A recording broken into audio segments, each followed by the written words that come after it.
नमस्कार। आज घर से काम कर रही थी तो इसलिए थोड़ा-सा वक़्त निकाल के आपसे फिर से बात करने आ गई हूँ। दीपिका कक्कर के बारे में जो मैंने कुछ दिन पहले एक छोटा-सा वीडियो बनाया था, उसके बाद बहुत से मुस्लिम कम्युनिटी के जो कि इब्राहिम फैमिली के अंध भक्त हैं, ब्लाइंड फॉलोअर्स हैं, उन्होंने आकर बहुत सी बद्दुआएँ, बहुत सी मातम मनाई मेरे वीडियोज़ के नीचे। लेकिन मैं उनसे कहना चाहूँगी कि आप अपना वक़्त ज़ाया कर रहे हैं और इस बात का और प्रगाढ़ता से सबूत दे रहे हैं कि आप वाक़ई में अंधभक्त हैं, आप वाक़ई में ब्लाइंड फ़ॉलोअर्स हैं और कौन-सी कम्युनिटी ब्लाइंड फ़ॉलोअर्स है दीपिका कक्कर की, ये आप खुद आके सबूत दे रहे हैं मेरे वीडियोज़ के नीचे। तो आते रहिए प्लीज़ और अपनी जो जाहिल सोच है उसका सबूत देते रहिए, ठीक है ना? इससे मेरे वीडियोस को और ज़्यादा स्ट्रेंथ मिलती है। और ये भी कहते रहिए कि आप कितना पैसा कमाती है, उससे कितना पैसा कमा जितना पैसा आपकी इब्राहिम फैमिली बेशर्म होकर अपनी पर्सनल ज़िंदगी के प्राइवेट सीक्रेट्स को भी समाज में उछालकर, बेचकर जो पैसा कमा रही है ना, वो पैसा हम नहीं कमा रहे। I am an educated person, मेरे पास एक जॉब है, लेकिन उसका मतलब ये नहीं है कि अपना काम करें, खाएं पिएं और समाज के प्रति हमारी क्या जिम्मेदारी है वो भूल जाएं। मुझे नहीं लगता कि मैंने आज तक कभी भी अपने वीडियोस के नीचे ये कहा है कि प्लीज़ मेरा चैनल शेयर कीजिए, सब्सक्राइब कीजिए, लाइक कीजिए। अगर आपको लाइक करना होगा तो आप लाइक करेंगे, अगर आपको पसंद आएगा तो आप सब्सक्राइब भी कर लेंगे। अगर ये भी कमाई का एक सोर्स बनता है तो उसमें कोई बुराई नहीं है, जो कि इसको अपना सोर्स बना के मेहनत करते हैं। हमारा घर नहीं चलता इस कमाई से।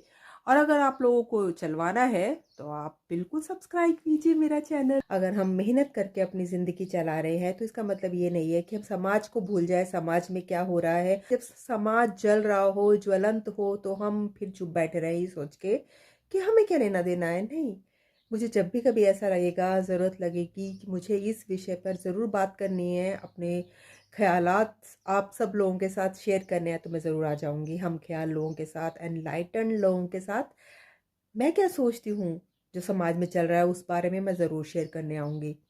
तो जिनको भी तकलीफ़ है उनको रहे, क्योंकि तकलीफ़ अगर हो रही है तो इसका मतलब है कि तीर हमारा सही निशाने पर लग रहा है, हम सही बात कर रहे हैं, सच्ची बात कर रहे हैं, है ना? तो जैसे कि मैंने पिछले वीडियो में कहा था कि दीपिका कक्कर इब्राहिम, फर्जी फैज़ा बेगम, ये सब एक बहुत बड़ा तिलिस्म है। जैसे कि हम सभी जानते हैं कि किस तरह से ये फर्जी फैज़ा बेगम ने कितनी नाक कटाई है हमारे समाज की, हमारे हिंदुस्तान की। और जिस तरह ये खेल खेलती है मज़हबों के, धर्मों के बीच में, वो सबसे ज़्यादा निंदनीय है और उस वजह से ही ये सबसे ज़्यादा बुरी इंसान लगती है, बुरी इंसान साबित हो चुकी है। तो अब इसकी ज़िंदगी में क्या हो रहा है, क्या नहीं हो रहा, वो तो चलो अलग बात है, लेकिन सच भी तो हो। ये लोग क्योंकि पहलगाम में घूमने गए थे, वहाँ से लौटकर भाग कर आ गए 24 घंटे पहले। मैं ये नहीं कहती कि उनको कुछ पता था या नहीं पता था, ये तो ईश्वर जाने या जाने हमारे और लोग जो इस विषय में ज़्यादा सोच सकते हैं। लेकिन इतना ज़रूर है कि उसके बाद इन्होंने मुँह में दही जमा लिया था, दही जमाकर बैठ गए थे। ना तो सच्चाई से आकर अपना दुख ज़ाहिर किया जैसे कि हम सब लोगों ने किया, क्योंकि जब दिल में दुख उमड़ता है ना तो ज़ुबान से छलकता ही है।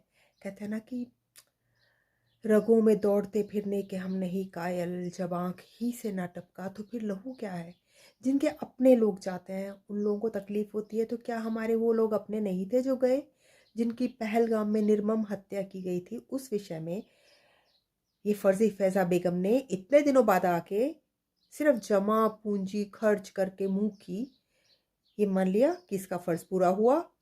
लेकिन ये औरत तो हमेशा से ही ऐसी पत्थर की बनी हुई है कि इस पर कोई असर नहीं पड़ता कि हमारे आसपास क्या हो रहा है। हमारे पड़ोसी दुश्मन देश जो कि बार बार आतंक मचाते हैं हमारी धरती पर आकर, उनके बारे में तो ये कभी भी कुछ नहीं बोल सकती, क्योंकि इसकी कमाई उनसे चलती है। तो कितना नीचे गिरोगी फर्जी फैज़ा बेगम। और कहाँ जाके चुकाओगी इन सब कर्मों का लेखा-जोखा? तो अगर तो भी नहीं, मुझे पूरा यकीन है कि ऐसा कुछ भी नहीं है।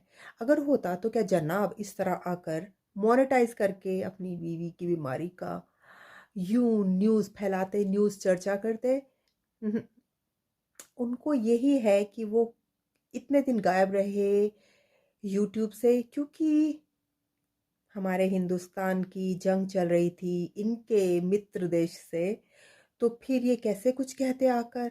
तो इतने दिन की चुप्पी साधने के बाद इन्होंने यही पैंतरा खेला कि जो छोटी-सी, जो हर एक स्त्री को नॉर्मल सी प्रॉब्लम हो जाती है सिस्ट की। जी हाँ, तो छोटी-मोटी सिस्ट की प्रॉब्लम उसको बड़ा करके हम एंट्री लेंगे धमाकेदार और उसके बाद लोग सब भूल जाएँगे कि क्या हुआ था और इस तरह से उनकी वापसी हो जाएगी। तो मैं आपको ये बता देना चाहती हूँ कि मैं एक सिंगल मदर हूँ। मेरे पेरेंट्स नहीं हैं दुनिया में, मेरा कोई पार्टनर नहीं है। मैं इतनी कमज़ोर नहीं हूँ कि सिर्फ़ इसलिए किसी इंसान के साथ रहूँ, पीड़ित होते हुए भी क्योंकि मैं अकेले नहीं रह सकती। जी नहीं, हम नारी में बहुत शक्ति होती है। अपने आत्म-सम्मान की रक्षा करते हुए हमें अपनी रीढ़ की हड्डी को सीधे रखना चाहिए और अपने बच्चों को एक सम्मान के साथ, एक अदब के साथ अपनी ज़िंदगी को एक अच्छी तरह जीते हुए पालना चाहिए और मैं वही कर रही हूँ। इस वजह से मुझे किसी का खौफ नहीं है सच बोलने से। मुझे इस बात का डर नहीं है कि मेरे चैनल को कोई सब्सक्राइब करेगा या नहीं, क्योंकि जितनी भी थोड़ी बहुत ज़िंदगी चला पा रही हूँ, वो अपनी शिक्षा के बल पर चला पा रही हूँ। तो इतनी भूमिका बाँधने का मकसद ये था कि मैं जानती हूँ ये जो फ़र्ज़ी फ़ैज़ा बेगम का जो ड्रामा चल रहा है ना, उसको एक हल्का-सा सिस्ट है।